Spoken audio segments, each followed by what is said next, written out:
Bonjour, alors je vais faire encore une vidéo concernant Michel Onfray.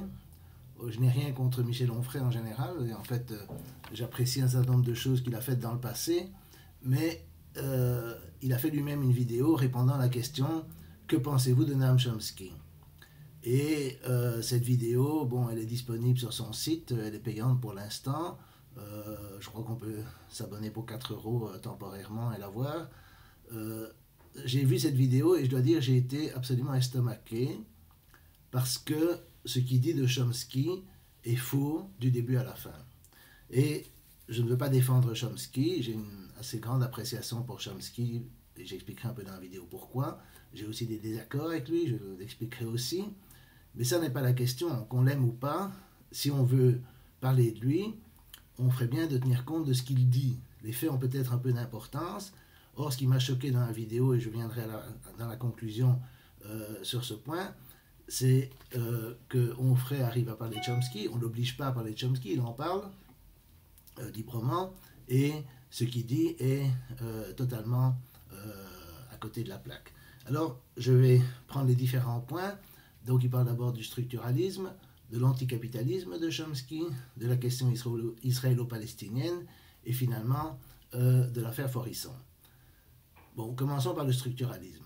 Donc, Onfray dit oui, c'est un socialiste libertaire, donc à principe, il m'intéresse. Et il s'excuse parce qu'il dit, moi, je ne connais pas bien l'anglais, donc je ne peux pas lire dans le texte, je voudrais lire dans le texte, je n'ai lu que des traductions. Maintenant, il y a quand même des centaines, si pas des milliers de pages de Chomsky qui sont traduites, dont, par exemple, dans notre cahier de Lerne, fait avec Julie Franck, il y a des tas d'explications, etc. Il y a des textes de linguistique, il y a des textes de politique, etc. Et l'impression que j'ai, c'est que Onfray n'en a pas lu ou compris une ligne. Parce qu'il commence avec le structuralisme. Alors il dit oui, mais je n'aime pas beaucoup les socialistes libertaires qui sont liés à des modes. Il y avait une mode structuraliste en France dans les années 60 qui était liée aux travaux de Lévi-Strauss, de Lacan, d'Althusser, etc. Et Chomsky était dans cette mode. Alors ça, c'est tout à fait faux. Chomsky n'a jamais eu beaucoup d'appréciation pour, comment dirais-je, la scène intellectuelle parisienne. Et il comparait ça d'ailleurs à Hollywood, je mettrai la citation dans les commentaires. Et donc, ça n'a rien à voir. Si vous voulez comprendre la question que pose Chomsky ou ce qu'il essaye de faire, imaginez que vous alliez, mettons, au Japon, vous ne connaissez pas le japonais, vous débrouillez avec l'anglais, vous vivez là pendant des années, et quand vous entendez des gens parler japonais, c'est du bruit, vous ne comprenez rien. Si vous faites un effort pour apprendre le japonais, il faudra vous le faire traduire en français ou en anglais, etc. Et donc vous aurez partir de votre langue maternelle pour comprendre le japonais. Mais l'enfant qui grandit au Japon ou en France ou aux États-Unis, qu'est-ce qu'il fait? Lui, il n'entend que du bruit autour de lui. Or, il construit une grammaire assez complexe de sa propre langue maternelle à partir de ce bruit, qu'on ne lui explique jamais dans une langue maternelle, puisqu'il n'a pas d'autre langue maternelle. Comment fait-il en 3 ans pour acquérir la langue maternelle? Alors, il y a toutes sortes de théories disant qu'il imite ses parents, etc., etc. Et ce que Chomsky a essayé d'argumenter, c'est que ces théories ne rendent pas compte de la complexité du phénomène. Par exemple, si vous dites l'homme qui est dans le jardin viendra demain, vous pouvez dire l'homme qui est dans le jardin viendra-t-il demain? Mais vous ne pouvez pas dire l'homme qui est-il dans le jardin viendra demain. Vous pouvez dire par contre, est-ce que c'est l'homme qui est dans le jardin qui viendra demain? Donc il y a plusieurs façons de poser une interrogative à partir d'une affirmative, et plus ou moins les enfants maîtrisent cela à un très jeune âge sans qu'on leur donne d'instructions explicites sur comment faire. Ils entendent les gens parler, ils le construisent dans le langage. Alors ce que Chomsky dit, c'est qu'il faut nécessairement qu'il y ait un état de départ, inné forcément, qui permette à l'enfant d'acquérir les structures de la grammaire de son langage. Et c'est la naissance, si vous voulez, peu importe les résultats en linguistique, ça je connais rien, mais le fait d'avoir posé cette question allait à l'encontre de décennies, si pas de siècles, d'empirisme ou de behaviorisme, où on pensait que l'enfant était une page blanche à la naissance et apprenait comme ça le langage ou les structures sociales, etc., que c'était la famille, la culture, l'éducation, etc., qui venaient écrire le contenu des représentations mentales sur cette page blanche. Et en rompant avec les mythes de la page blanche, il a initié ce qu'on appelle maintenant les sciences cognitives. Et cette révolution conceptuelle, ça c'est l'œuvre de Chomsky. Alors évidemment, on peut parler de structure innée, mais ça n'a rien à voir avec le structuralisme, au sens où les structures du structuralisme étaient sociales. C'était soit les parentés chez Lévi-Strauss, l'inconscient structuré comme un langage chez Lacan, les structures de classe ou sociales chez Althusser, etc. Et donc, ça n'a rien à voir avec cette mode, et déjà, il montre une incompréhension assez complète de ce que Chomsky pense. Deuxième point, il passe à l'anticapitalisme. Alors, évidemment, si on est un socialiste libertaire, comme lui prétend l'être, on a l'impression qu'on est anticapitaliste. Lui-même se dit antilibéral, je ne sais pas ce que ça veut dire exactement. Mais si vous êtes anticapitaliste, si vous êtes pour Onfray, ça n'a pas de sens d'être anticapitaliste parce que le capitalisme est éternel. Il y a différentes formes de capitalisme, mais il existe toujours. Et pourquoi cela? Mais parce qu'il est fondé sur la rareté. Pour lui, la valeur des prix, la valeur des choses est fondée sur leur rareté. Le diamant est plus rare que le charbon, par conséquent, il donne cet exemple, le diamant coûte plus que le charbon. Le problème avec cet argument, c'est qu'évidemment, cette théorie de tout ce qui est rare et cher ne tient pas debout. Si vous dites une voiture neuve en bon état pour 1000 euros, c'est rare, c'est même impossible à trouver, c'est pas pour ça que c'est cher. Vous pouvez donner des exemples plus sophistiqués. Si vous prenez une plante vénéneuse très rare, personne ne va l'acheter parce qu'elle n'a pas d'utilité. Et si c'est même pour l'utiliser comme poison, vous pouvez utiliser des poisons beaucoup moins chers. Donc évidemment, c'est relié à l'usage, à l'utilité, c'est relié à toutes sortes de facteurs, à la quantité de travail. Enfin, je ne vais pas rentrer là-dedans, mais certainement cette idée que c'est la rareté qui fonde le prix, tout court, sans autre considération, ça ne tient pas, d'une part. Et d'autre part, aucun anticapitaliste, ni Marx, ni Chomsky, ni personne, ni même les soviétiques, n'aurait nié que le diamant était plus valable, avait plus de valeur que le charbon, entre autres à cause de sa rareté, mais aussi à cause de la valeur symbolique qu'on attribue au diamant, etc., esthétique, etc. Bon. Donc cet argument, si vous voulez, il utilise une définition du mot capitalisme qui n'est utilisée par personne d'autre, pour en conclure que ça n'a pas de sens d'être anticapitaliste, alors que les gens qui étaient anticapitalistes comme Marx ou dans un autre sens les anarchistes Bakounine, Kropotkin et Chomsky posaient la question évidemment de l'accumulation du capital et l'appropriation privée entre des mains relativement restreintes des moyens de production qui rendaient un rapport de force entre les capitalistes et les travailleurs en faveur des capitalistes qui en plus au XXe siècle se sont mis à contrôler les médias, à formater les esprits à travers ce contrôle des médias, à contrôler les gouvernements directement à travers la propagande, indirectement en faisant du chantage économique, etc., etc. Et donc cette concentration du pouvoir, elle est tout à fait à l'encontre des idéaux, on va dire, des Lumières, des idéaux démocratiques, et cette revendication de démocratiser l'économie, de permettre un contrôle social de la production dans la mesure où elle est déjà sociale, est l'essence du mouvement socialiste initié par des penseurs du XIXe siècle et dans lequel, d'une certaine façon, Chomsky s'inscrit. Ce mouvement socialiste a eu des succès partiels qui sont évidemment mis en question aujourd'hui, mais la sécurité sociale, les syndicats, la représentation des travailleurs, certaines démocratisations de l'État, etc., sont des acquis dans la perspective évidemment socialiste. Et je ne vois absolument pas en quoi ce serait contradictoire d'étendre cette démocratie économique à tous les secteurs de la société, sauf que le rapport de force n'existe pas aujourd'hui. Mais ça ne changerait rien au fait que le diamant continuerait à être plus rare que le charbon et peut-être et sans doute plus cher tant qu'il y a beaucoup de charbon. Donc l'argument d'Onfray là est nul et non avenu. Mais, et c'est là qu'on va arriver au point essentiel, c'est qu'immédiatement il glisse à l'idée de la critique du capitalisme en critique des banques et des banques juives, la banque Rothschild par exemple. Et donc là ça commence à sentir mauvais. Et Chomsky n'est pas tout à fait clair là-dessus. Et la critique de la banque, oui, on peut critiquer les banques, mais pas Rothschild, parce que alors c'est antisémite.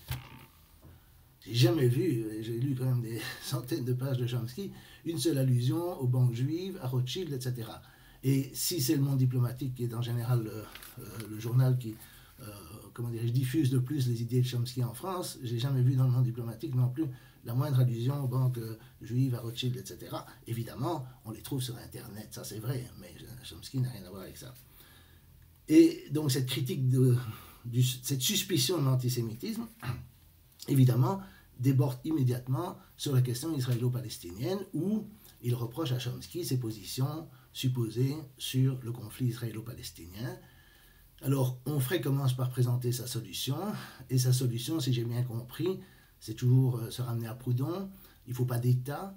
D'ailleurs, l'État, il dit les deux peuples, palestiniens et israéliens, juifs israéliens, ne demandent qu'à s'entendre. C'est les gouvernements des deux côtés qui veulent la perpétuation du conflit. Alors, il associe ça aux idées de Camus sur l'Algérie française. Il faudrait une confédération de micro-États ou de sociétés autogérées, je ne sais pas exactement. Il n'a pas de détails sur sa solution au problème israélo-palestinien.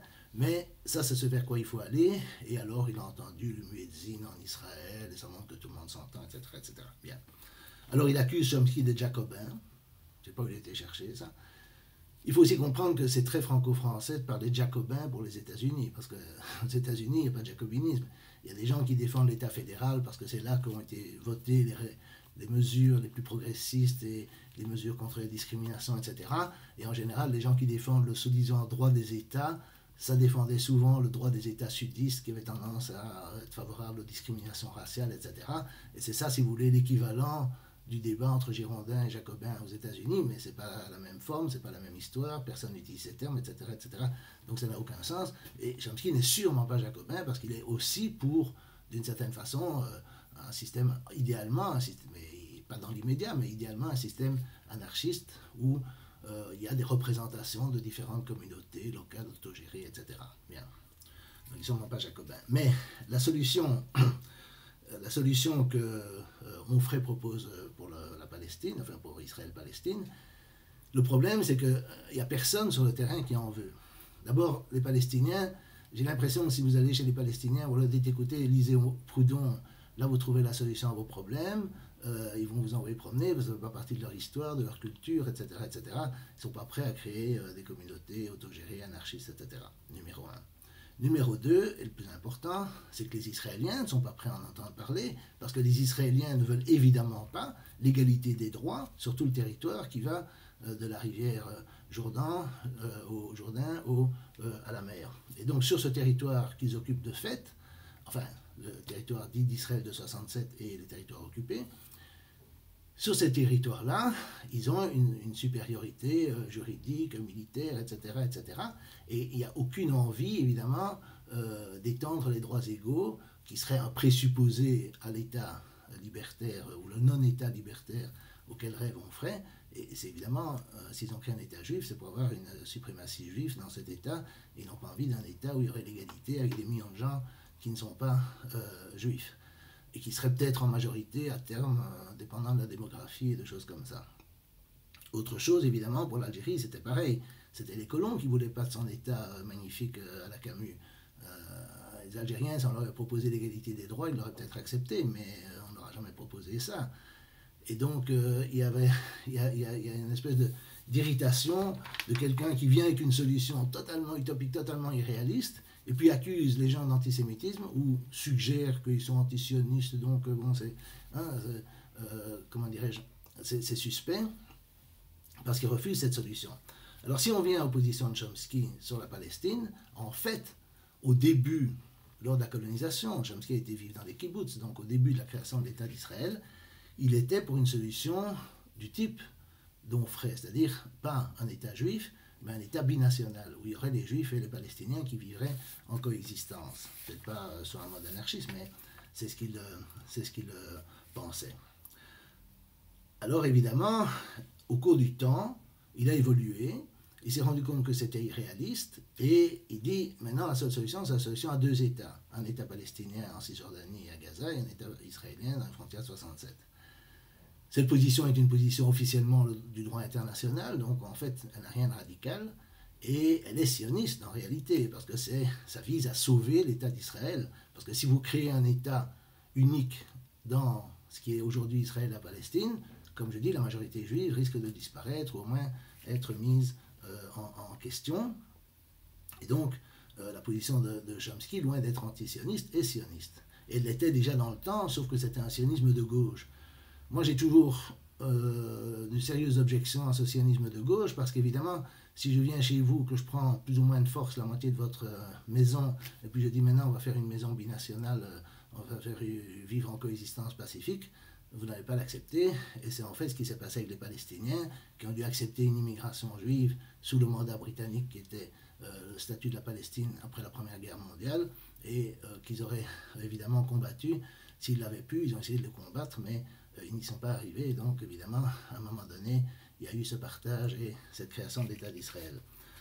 Bref, donc, ce qui est assez paradoxal, c'est que c'était d'ailleurs la même chose avec Mélenchon dans l'affaire du CRIF, c'est que Onfray reproche à Chomsky d'avoir une position qui, alors que la position initiale de Chomsky était assez proche de celle d'Onfray, à mon avis erronée, mais assez proche de celle d'Onfray, et qu'aujourd'hui sa position est en fait une position en accord avec le droit international et en réalité une défense d'Israël, il l'accuse d'être antisioniste. Et alors, il va beaucoup plus loin, il dit qu'il n'est pas clair, mais il est très clair, il suffit de le lire, mais il ne l'a pas lu, c'est tout. Il est très très clair.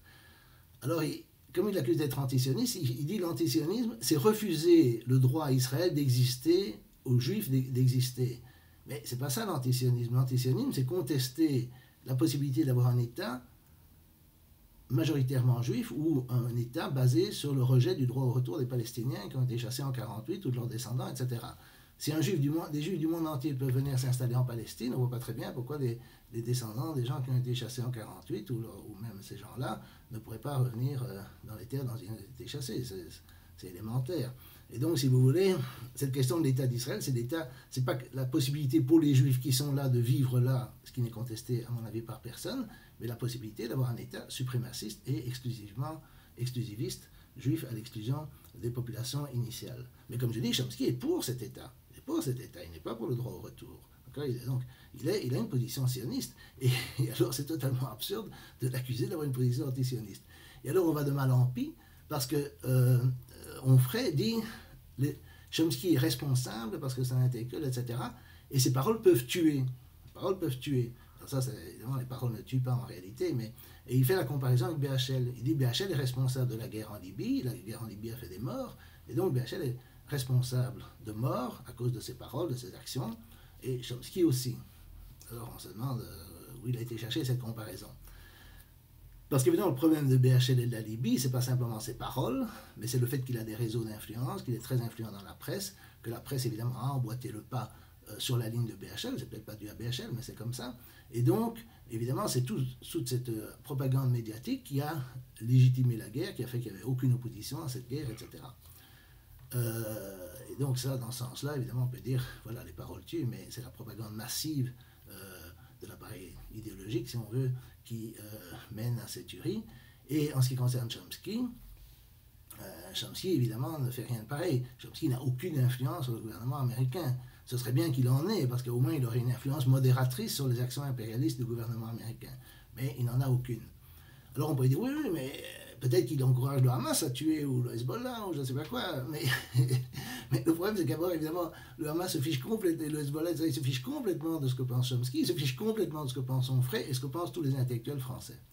Donc, le truc qui est un peu comique, c'est de dire, voilà, ces opinions peuvent tuer.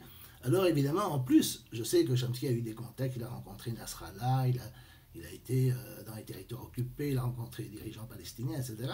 Mais son influence est toujours modératrice. Comme il veut défendre Israël, il va toujours leur conseiller de reconnaître Israël, de intégrer les Palestiniens au Liban, à l'intérieur de la société libanaise, de façon à tuer le droit au retour, ou l'espoir du droit au retour, etc. etc.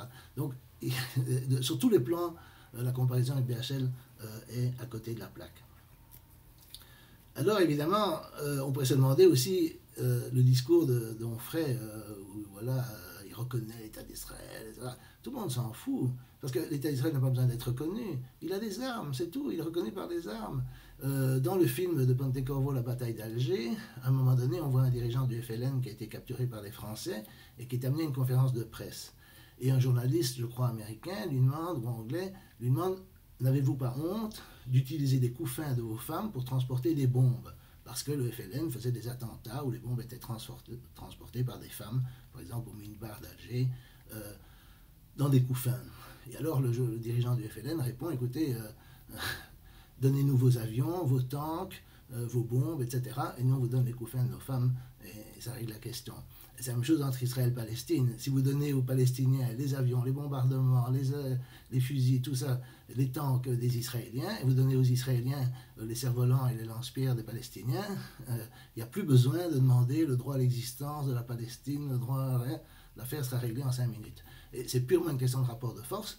Et tous les discours d'intellectuels français qui disent « ouais, il faut défendre le droit à l'existence d'Israël, etc. » Ça n'a évidemment aucun impact au Moyen-Orient, mais ça a un impact en France, dans la soumission de l'intelligentsia, des médias et par là des politiques à des agendas pro-israéliens, dont évidemment le soutien à l'insurrection en Syrie, la politique étrangère, qui est toujours déférente vis-à-vis d'Israël, qui ne protège jamais sur rien, etc. etc.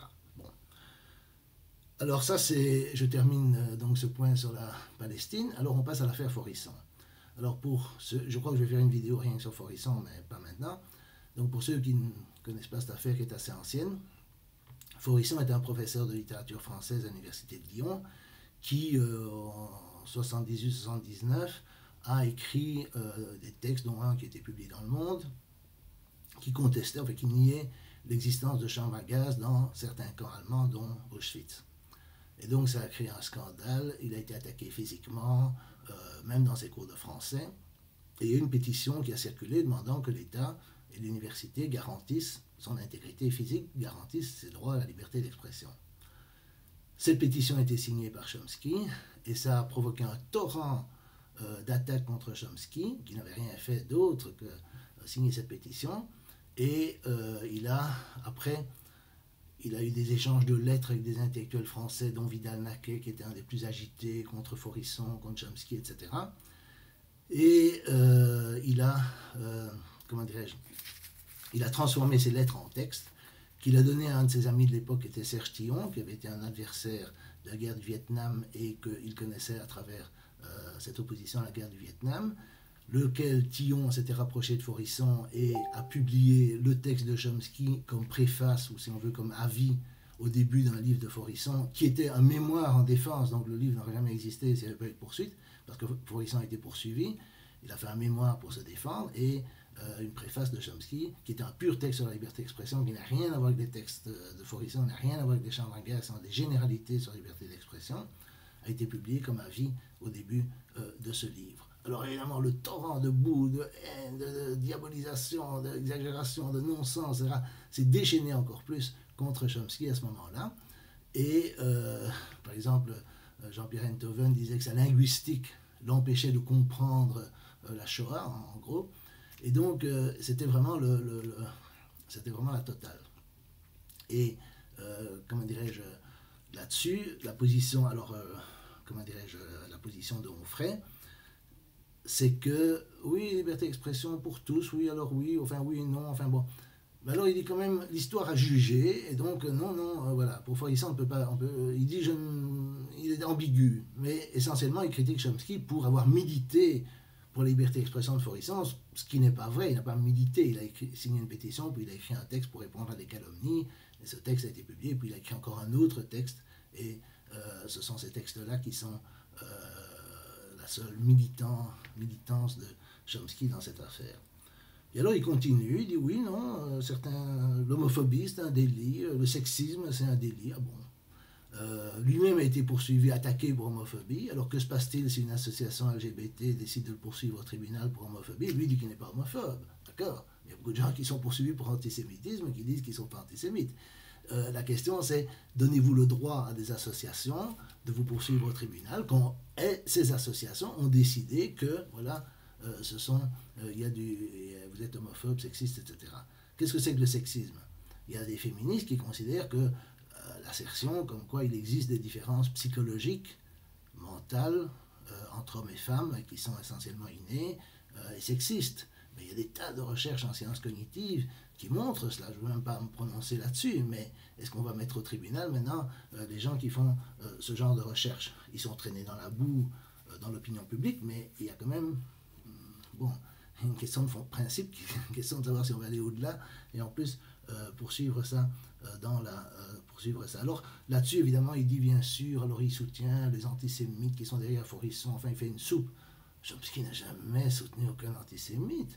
Chomsky, à mon avis, a compris, je ne dis même pas que c'est sa motivation, mais à l'époque, il a compris, et le seul à avoir compris, que toute cette agitation contre Fórisson allait augmenter le négationnisme et augmenter l'antisémitisme. Et la suite de l'histoire l'a montré, je le montrerai dans une autre vidéo, mais vous avez eu la loi Guesso, après vous avez eu l'affaire Garoudi, vous avez l'affaire Abbé Pierre, vous avez eu Dieudonné, vous avez eu Soral, vous avez eu Égalité et Réconciliation, tout ça, enfin dans les aspects concernant le négationnisme, tout ça est sorti de l'agitation sur Fórisson. Et Chomsky a très bien compris que cette agitation allait avoir l'effet exactement inverse de ce qu'on prétendait qu'elle allait avoir à l'époque, c'est-à-dire faire taire Fórisson.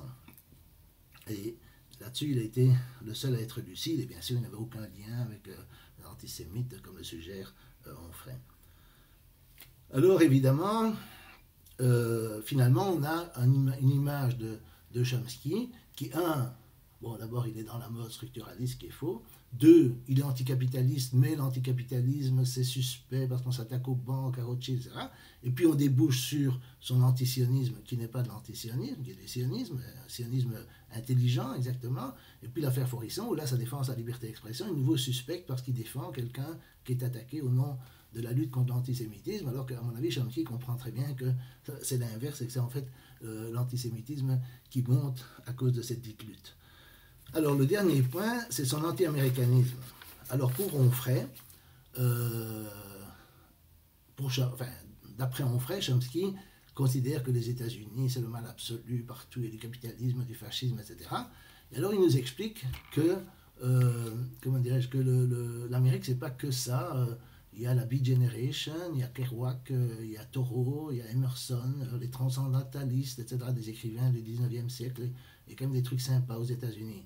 Et Chomsky n'a jamais dit le contraire. Chomsky comment dirais-je, dit le plus grand. D'abord, il défend la liberté d'expression telle qu'elle est comprise aux États-Unis.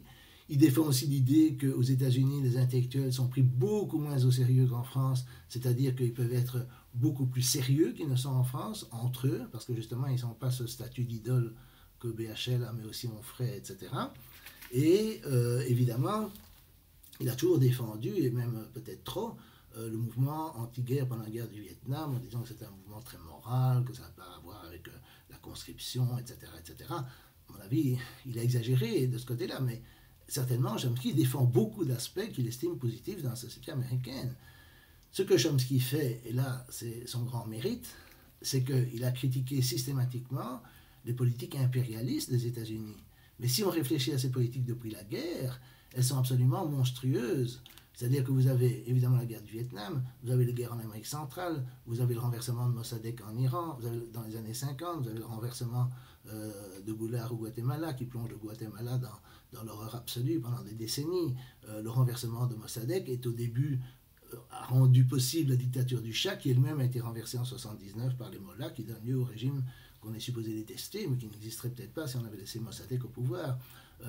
Ils sont intervenus partout, ils ont soutenu les mouvements les plus réactionnaires dans le monde musulman, les mouvements des ancêtres des talibans en Afghanistan, ils ont soutenu l'Arabie saoudite, tous les malheurs de ces peuples liés au djihadisme, etc., trouvent entre autres leur source dans le soutien américain à ces terroristes, et encore aujourd'hui en Syrie, et par ailleurs, dans l'autre sens, le soutien totalement aveugle à Israël dans toutes ces guerres, etc.